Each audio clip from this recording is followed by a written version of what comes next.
Est-ce que tu t'es demandé tout ce que tu pourrais accomplir si tu devenais ta version la plus productive? Je m'appelle Mathis Dion et aujourd'hui, à 20 ans, j'ai réussi à monter une compagnie d'accompagnement en productivité en plus de gérer un restaurant, d'investir en immobilier et de créer du contenu à tous les jours. Tout ça en gardant du temps pour ma famille, mon amoureuse, mes amis, mes passe-temps et même du temps pour pouvoir voyager pendant des semaines, voire des mois à chaque année. Gardez en tête que je suis comme tout le monde. J'étais une personne qui était ambitieuse, mais qui était très épuisée en rentrant de son travail du restaurant. Et dès que je rentrais à la maison, j'avais une seule envie, c'était celle de scroller et de faire une sieste. J'avais de la difficulté à trouver du temps pour passer avec mes proches. Et quand j'essayais de me lancer dans un projet, ça échouait parce que les actions n'étaient pas mises en place. Et tout ça, c'était avant que je m'intéresse à la productivité. Et au cours de cette dernière année, j'ai créé une méthode simple mais puissante qui peut permettre à tout le monde, n'importe qui, de venir gagner du temps, de l'énergie et même de l'argent.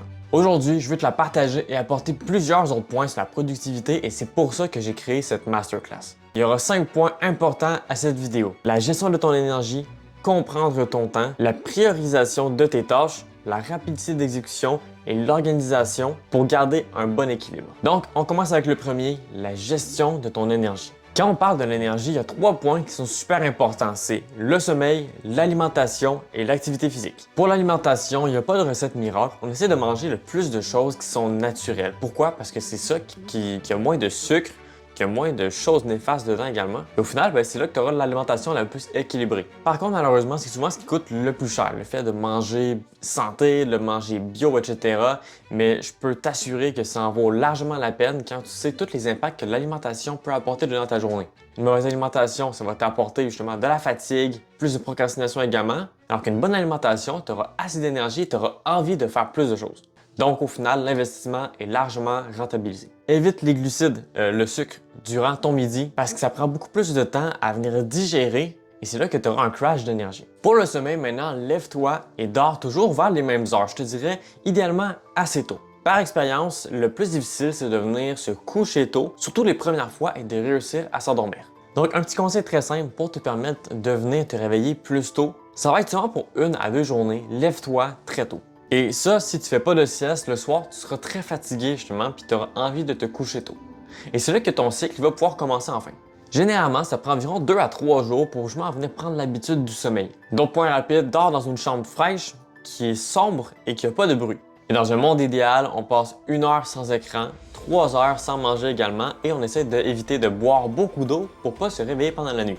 Et maintenant, l'activité physique. Pourquoi est-ce que dépenser de l'énergie va t'en redonner? On passe des heures et des heures à être sédentaire, surtout en tant qu'entrepreneur où est-ce qu'on est assis dans un bureau, puis on bouge pas de notre corps. Puis notre corps, lui, il est endormi. Donc, en bougeant, que ce soit de la marche, de la musculation également, tu viens activer ton corps. Tu viens stimuler la circulation sanguine de ton corps et ça va te permettre de mieux également t'oxygéner. Et en plus, t'aider à absorber plus de nutriments. Tu vas également déclencher des hormones comme la sérotonine et la dopamine qui viennent justement favoriser ton bien-être.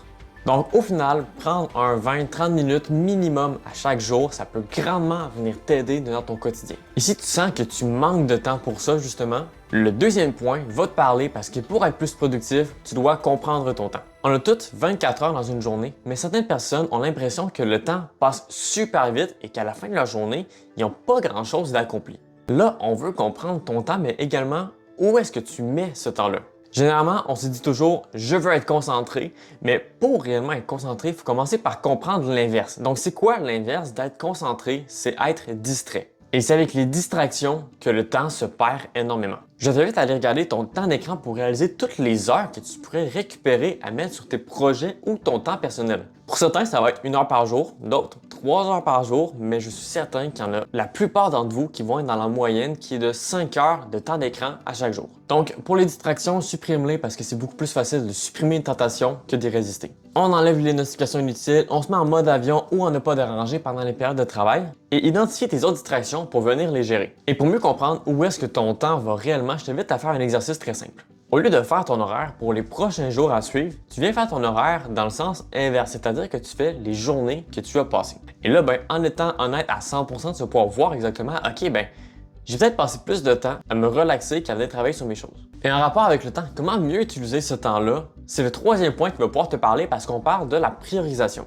La priorisation, c'est quoi? C'est venir choisir les actions qui auront la plus grande valeur parce que chaque tâche n'a pas nécessairement la même valeur que les autres. 1 heure de quelque chose peut faire plus ou moins 1 heure d'une autre tâche. Par exemple, 1 heure à scroller sur les réseaux aura probablement moins d'impact que 1 heure pour venir contacter des clients. Ou prendre 1 heure pour faire une grosse recette simple et pouvoir avoir plusieurs repas avec ça va être peut-être plus efficace que venir faire 1 heure pour faire une recette très compliquée qui va donner un seul repas. Donc, chaque tâche a une valeur prédéfinie. On l'a dit tantôt, mais on a toutes 24 heures dans notre journée. Fait que pourquoi est-ce que des gens qui utilisent ce temps-là puis qui sont multimilliardaires alors que d'autres personnes ont de la misère à venir vivre de leur business? C'est simplement le choix de leurs actions. Actuellement, tu peux prendre un papier et un crayon puis venir noter toutes les actions que tu fais pendant tes journées. Et là, ça peut être contacter des clients, faire de la création de contenu, tes tâches ménagères. Et ensuite, tu viens identifier le résultat concret de ces actions-là. Et tu pourras sélectionner ou prioriser les choses qui te rapprochent vraiment de ton objectif. Et là, peut-être que ton objectif va être différent d'une autre personne et c'est tout à fait correct. Il n'y a pas de problème avec ça. L'important, c'est que tu mettes les actions qui vont réellement te rapprocher de cet objectif-là que toi, tu as en tête. Et si tu as un business et que tu veux mon avis, j'utiliserai les premières heures de mes journées pour faire de l'acquisition client, la prospection, la création de contenu et de la publicité si ça s'applique à ton business. Tu vas bien plus avancer avec ces 3 options-là qu'avec tous les autres types de tâches que tu préfères. Maintenant que tu sais toutes les actions que tu as besoin de faire, tu auras besoin du 4e point qui est la rapidité d'exécution. La rapidité d'exécution, c'est quoi? C'est simplement de trouver une méthode de travail ou une façon de prendre action qui va être optimale pour toi. Chaque personne est différente, mais il y a certaines techniques qui ont plus d'impact pour la majorité des personnes. Aujourd'hui, je ne vais pas t'expliquer en détail ces méthodes-là. J'ai déjà fait plusieurs autres vidéos, soit sur mon Instagram ou sur mon YouTube, que tu peux aller écouter. Mais les techniques, comme travailler en deep work ou avec Pomodoro, c'est des très bonnes bases. Un des trucs qui peut faire une grande différence si tu as l'habitude de toujours tout faire à la fois, c'est premièrement d'arrêter et deuxièmement d'utiliser le batching. Le batching, c'est quoi? C'est simplement de rassembler plusieurs tâches qui sont similaires ou répétitives et de tout faire ça en un seul bloc. Par exemple, au lieu de répondre à tes emails tout au long de la journée, tu te mets un 30 minutes soit le matin, soit le soir que tu viens répondre tout d'un coup. Ça va te prendre beaucoup moins de temps que prévu et tu vas venir éviter de te faire déconcentrer pendant que tu fais une tâche importante. Tu évites également le temps de venir ouvrir l'application, de venir chercher tes emails et de retrouver la concentration une fois que tu as répondu à ton message. Un autre gros point sur la rapidité d'exécution, c'est le perfectionnisme. Le perfectionnisme, c'est l'ennemi de la prise d'action. Et qui dit pas de prise d'action dit également pas de résultat. Donc, évite le perfectionnisme. Pour ça, dès que ton projet est environ à 80% bon, fais juste le publier ou le partager. Et pour finir avec le 4e point, les ajustements. C'est probablement le plus gros point de la vidéo parce que c'est ça qui va te permettre de comprendre où sont les blocages qui t'empêchent de réussir et comment est-ce que tu peux venir les régler.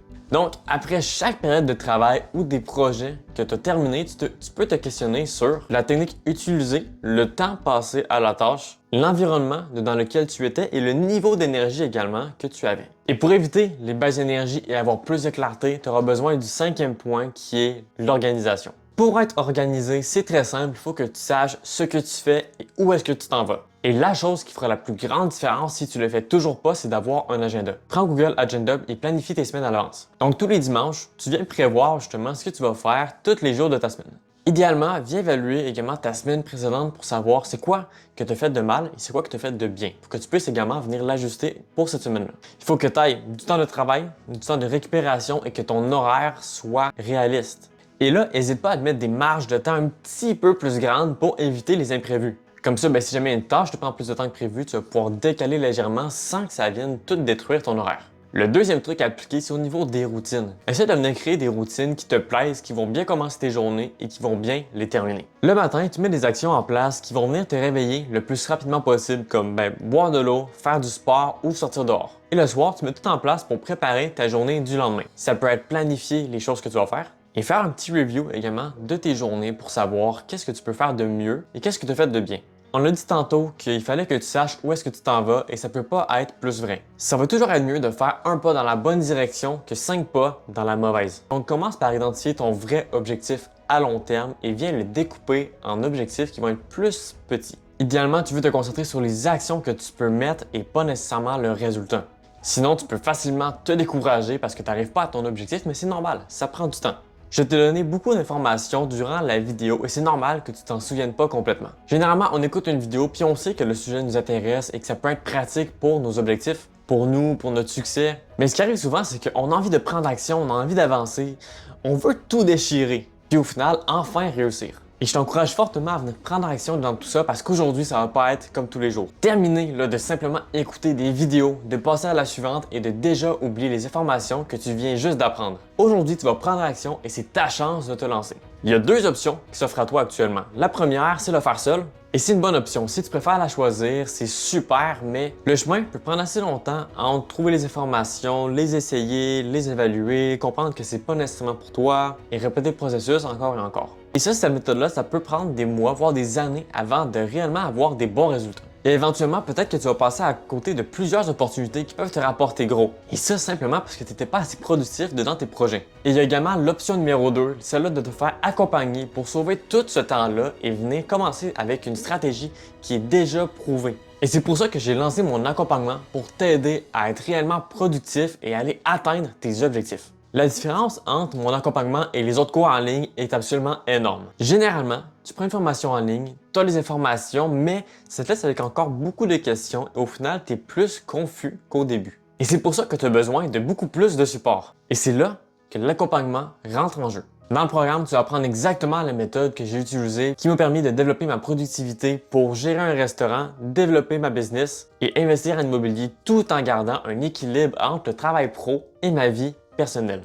Sans compter que c'est le seul accompagnement qui a autant de support. Je viens t'écrire plusieurs fois par semaine pour prendre de tes nouvelles. Tu as mon numéro privé et tu peux m'appeler n'importe quand si jamais tu as des questions. Tu as accès à une communauté pour pouvoir parler avec d'autres entrepreneurs. Et là, je t'ai toujours pas parlé des appels que tu as à chaque semaine en individuel et que tu vas pouvoir avoir toutes les réponses à tes questions où je vais te partager exactement le plan d'action pour que toi aussi tu puisses aller atteindre tes objectifs. Mais là, tu l'as entendu, je peux pas prendre tout le monde parce que c'est un programme qui est individuel. Mais les bonnes nouvelles, c'est que toi, les personnes qui sont chanceuses vont pouvoir avoir plus de temps, plus de sport et au final, plus de résultats.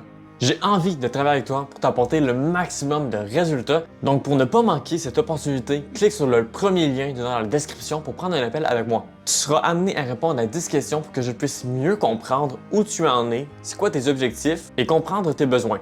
J'ai vraiment hâte de travailler avec toi. Nous autres, on se voit dans la prochaine étape en appel.